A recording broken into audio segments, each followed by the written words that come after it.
Something happened this morning, and I want to walk you through it very carefully. Not because it is difficult to understand. In fact, once you see the full picture, it becomes almost brutally simple. And that is exactly why so many people are missing it. Because the coverage keeps pulling apart three things that are not separate at all. They are not parallel stories. They are not isolated developments. They are the same event, seen from three different angles. The first is Iran's threat. The second is America's silence.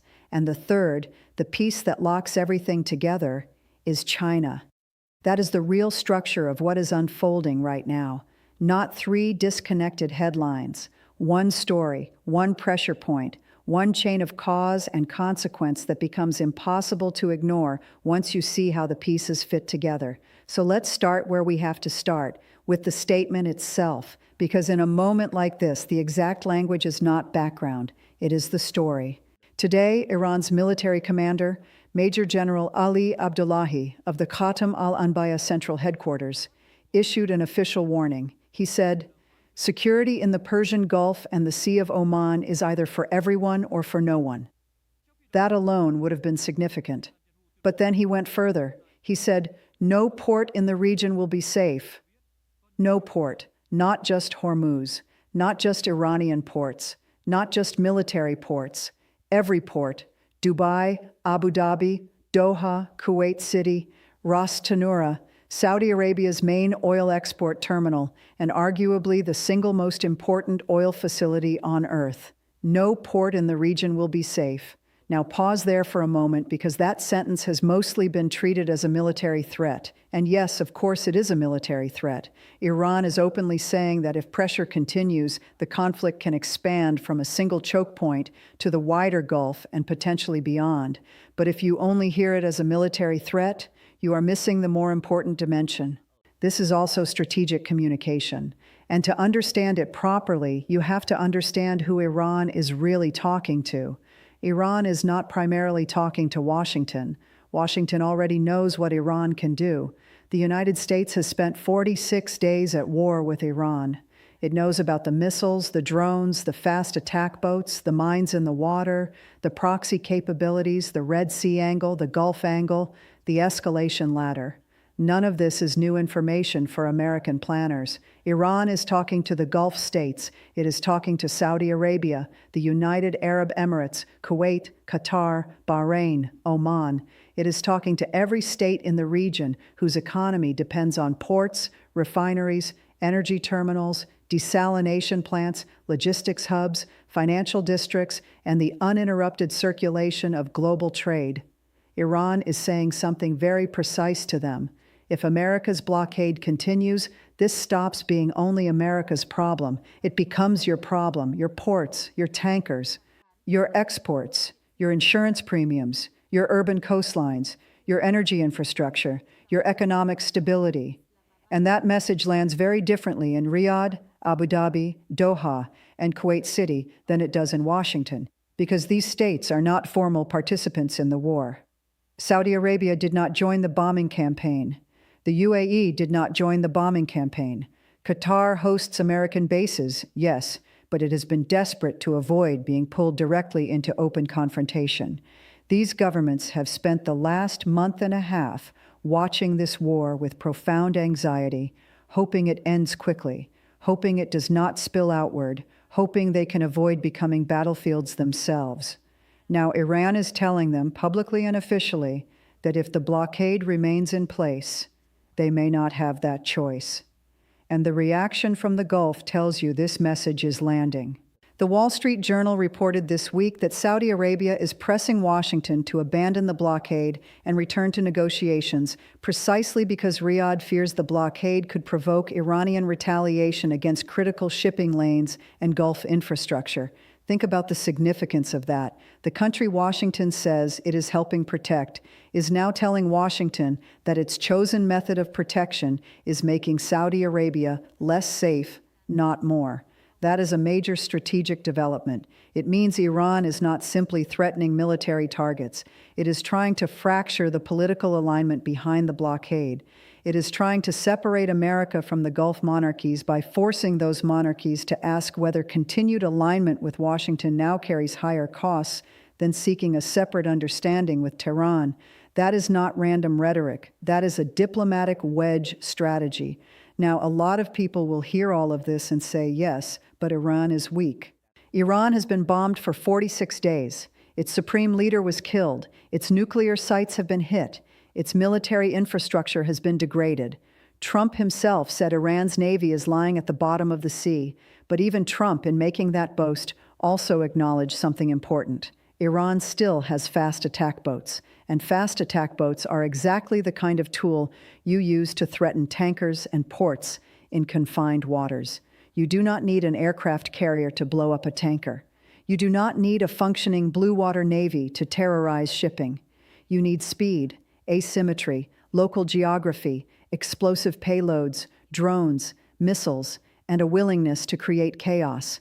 Iran still possesses all of those in meaningful quantities, and Iranian figures are signaling that what we have seen so far may not even be the full menu of available options. Mohsen Rezaieh, former Revolutionary Guard commander and now a senior military advisor, wrote publicly that Iran still has major untouched levers available to counter the blockade. That phrase matters, major untouched levers. He is not saying Iran is exhausted. He is not saying he has already played every card. He is saying the opposite. He is saying Iran has deliberately held capabilities in reserve and is now letting its adversaries know that the next phase, if it comes, may involve tools not yet fully used. And there is another layer here that makes the threat still more serious. Iran is not only threatening the Gulf, it is implicitly threatening the Red Sea. The Houthis in Yemen, Iran's most active and most disruptive proxy in this conflict architecture, have already demonstrated that they can disrupt global shipping for months at a time. They did it during the Gaza war.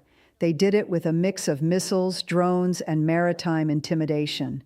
And they did it in one of the most commercially important waterways in the world. If Tehran decides that the ceasefire logic no longer applies in the Red Sea, and if the Houthis resume systematic attacks through the Bab el-Mandeb while Iran pressures the Gulf simultaneously, then the world is no longer dealing with one strategic choke point under pressure. It is dealing with two, and two simultaneous choke point crises, one at Hormuz and one at Bab el-Mandeb, affecting a huge share of global seaborne trade, would create a commercial shock with no real modern equivalent. So yes, Iran's threat is military, but more than that, it is economic coercion, diplomatic signaling, and coalition warfare by other means. Now let's move to the second piece, America's silence. As of today, April 15th, the United States has not directly and formally answered Iran's threat to Gulf ports. No dedicated press conference, no sharply worded Pentagon statement specifically addressing the warning. No presidential counter-message beyond the broader rhetoric already surrounding the blockade. That silence is important, but it needs to be interpreted carefully. It does not necessarily mean confusion. It does not necessarily mean weakness. And it does not mean the threat is being ignored. What it likely means is that Washington is trying to avoid adding another explicit rung to the escalation ladder at exactly the moment it still wants to preserve diplomatic space. Think about the number of moving parts America is trying to manage at once. It is enforcing a naval blockade of Iranian ports with a large military footprint. It is trying to sustain a ceasefire that expires in 6 days, on April 21st. It is navigating indirect diplomacy through Pakistan, Turkey, Egypt, and Oman. It is trying to keep open the possibility of another round of direct talks, and it is simultaneously watching China and Russia shape the outer strategic environment in ways that complicate everything. If Washington now responds directly to Iran's Gulf-wide threat with a formal public counter-threat, it risks hardening the confrontation even further. It transforms an already dangerous standoff into a more explicit, mutual commitment trap in which both sides become more publicly invested in escalation positions they may later want to soften. So there is a reason for silence, but silence has a cost, because silence creates uncertainty. And uncertainty in the Gulf is never neutral. It is political and strategic. Saudi Arabia, the UAE, Kuwait, Qatar, these governments are watching Iran threaten them in public, while America avoids specifically addressing the threat in public. And the question that naturally follows is painfully simple. If Iran acts, will America actually protect us? Or are we now secondary to Washington's direct contest with Tehran over nuclear terms and blockade credibility? That uncertainty is exactly what Iran wants to generate. This is why the threat should not be understood mainly as a war plan. It is a wedge operation. Tehran is trying to widen the gap between Washington's pressure strategy and the risk tolerance of America's regional partners. If the Gulf states start looking for side deals, side understandings, or quiet de-escalation channels with Iran to protect their own infrastructure, then the economic and political foundation of the blockade weakens. And Iran knows that. It has been trying to produce these fractures since the beginning of the war, when Iran allowed certain countries, China, Russia, India, Pakistan, Iraq, more room to maneuver through the maritime crisis while tightening pressure on Western shipping. That was not arbitrary. That was selective fragmentation. It was designed to encourage states to treat Iran not as a pure adversary to be isolated, but as a power to be bargained with directly. And that brings us to the third piece, the one that ties everything together, China. If you want to understand why Iran can still threaten escalation after 46 days of war, despite major military damage, despite a blockade, despite the killing of its supreme leader, you have to look at one number. Before the war, Iran exported roughly 1.68 million barrels of oil per day. In March, during the most intense phase of the war, with Hormuz constrained and global markets in turmoil, Iran exported 1.84 million barrels per day. In April so far, it has still been shipping around 1.71 million barrels per day. That does not collapse. That is continuity. And continuity under bombardment means one thing: the economic artery has not been severed. Why not? Because China built a system designed precisely for this moment. China did not begin buying Iranian oil yesterday. It built the infrastructure for this years ago, during the sanctions era, when Western capital, Western insurers, Western traders, and dollar-clearing banks were all increasingly closed to Iran. China paid in yuan. It used banks outside the effective reach of Western financial enforcement.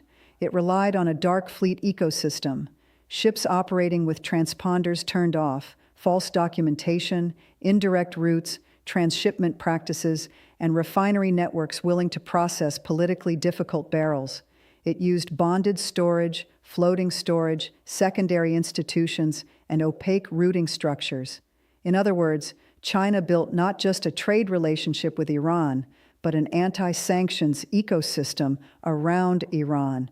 And now, in wartime, that ecosystem is doing exactly what it was built to do. According to tanker tracking using satellite and behavioral analysis, roughly 11.7 million barrels of Iranian crude have moved to China since the war began. Iran is still getting paid. Iran's oil income is still flowing. And that means the blockade, while painful, is not producing the kind of immediate economic suffocation that would force Tehran into rapid capitulation. This is why China's role is not peripheral. It is central. Iran can threaten broader escalation because it believes it can survive the retaliation. And it believes it can survive the retaliation because China is still providing economic oxygen. Now add a second element. U.S. intelligence, according to CNN, believes China is preparing to route weapons, specifically man-pads, shoulder-fired air defense systems, to Iran through third countries. These are not symbolic weapons. These are the kinds of systems that can change the tactical picture at the margins in exactly the kind of air war the U.S. has been conducting. And when Trump was asked about this, he publicly said he doubted it. That is a remarkable gap. American intelligence signals one thing. The president publicly downplays it. And from Beijing's point of view, that is useful, because ambiguity buys time. Public hesitation reduces immediate pressure, and every delay in naming the problem gives the system more room to function. This is why I think the confidence ladder is such a useful way to understand what is happening. Iran has not gained confidence because it is winning militarily in a conventional sense. It is not. It has gained confidence because the consequences of escalation so far have remained absorbable. Every time Iran threatened and America did not respond directly, Iran gained confidence. Every time Iran tested a boundary and the strategic consequences were manageable, Iran gained confidence. It closed Hormuz. America could not fully reopen it. It ran a toll regime. The system persisted. It selectively allowed friendly shipping while constraining Western-linked flows. There was continued pressure after the ceasefire. A Chinese-sanctioned tanker moved through the blockade environment and was not treated as a dramatic enforcement breakthrough. Iran watched each of those moments, and rung by rung it learned that it could push further than many analysts expected. China is crucial to that learning process. Every barrel China buys is a rung. Every quiet diplomatic shield is a rung. Every potential weapons transfer is a rung. Every tanker that moves through this ecosystem without catastrophic interruption is a rung. This is not military superiority. Iran does not have military superiority. It is something more subtle and in some ways more dangerous, strategic confidence backed by systemic support, and that raises the most important question of all. If China's support is what allows Iran to hold its position, sustain its revenues, and threaten wider escalation, then what exactly is America's plan for China? Trump threatened 50% tariffs if China arms Iran. But he threatened that while also casting doubt on whether China is doing so. That is not a coherent deterrent message. More broadly, America's current architecture still seems aimed primarily at Iran. Blockade Iran, pressure Iran, negotiate with Iran, threaten Iran. But the reason Iran is still standing in a strategically meaningful way after 46 days is not Iranian self-sufficiency alone. It is Chinese support. A strategy that does not integrate China into the theory of pressure is incomplete by design. And China is not passive here. It is in daily contact with the parties. It pressed Iran to accept the ceasefire. It continues buying Iranian oil. It is reportedly preparing military aid. It is coordinating diplomatically with Russia. Putin is planning to visit China around the same general timeline as Trump's expected Beijing diplomacy. That is not the behavior of a spectator. That is the behavior of a system manager. So now we come to the final question. What do the next 48 to 72 hours tell us? If Washington issues a direct formal response to Iran's Gulf port threat, then that suggests a turn toward escalation. It would mean the U.S. is betting that intensified pressure, plus the blockade, can force Tehran into a deal before April 21st. If Washington remains publicly restrained while quietly working through intermediaries, then it is still treating these threats as bargaining pressure inside a diplomatic process. And if Washington begins speaking directly and clearly about China's role, not just Iran's role, then we will know that the conflict is being redefined at the strategic level. No longer just a U.S.-Iran contest, but a U.S.-Iran-China contest. I do not know yet which of those paths Washington is on. Very few people do, but I do know this. Iran's threat this morning was not random. It was calculated.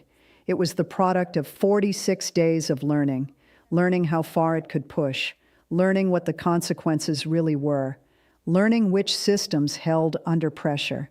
And what Iran learned, rung by rung, was that it could push further than many thought. So watch what America says next, not on social media. Watch the State Department, watch CENTCOM, watch the mediated signals through Pakistan, Turkey, Egypt, and Oman. Watch whether Gulf states begin sounding more nervous or more reassured, and watch China, because China's silence about its own role in sustaining Iran has been just as meaningful as America's silence about Iran's threat to Gulf ports. 2 silences, 2 calculations, 6 days left, and a ceasefire that was always fragile, now being tested at its most dangerous seam. In the end, Iran's threat this morning is not the whole story. The story is the system that made Iran confident enough to make it, because systems do not announce themselves. They do not hold press conferences. They do not post on Truth Social. They do not dramatize their presence. They simply work, quietly, persistently, rung by rung. And the system China has built around Iran, the oil purchases, the dark fleet logistics, the financial channels, the diplomatic shielding, the possible weapons pipeline, has been working for years. This war did not create it. This war only made it visible. And what Iran did this morning, threatening every port from the Gulf to the Red Sea, is what that system looks like when it is fully operational. That is the real story of April 15th, 2026.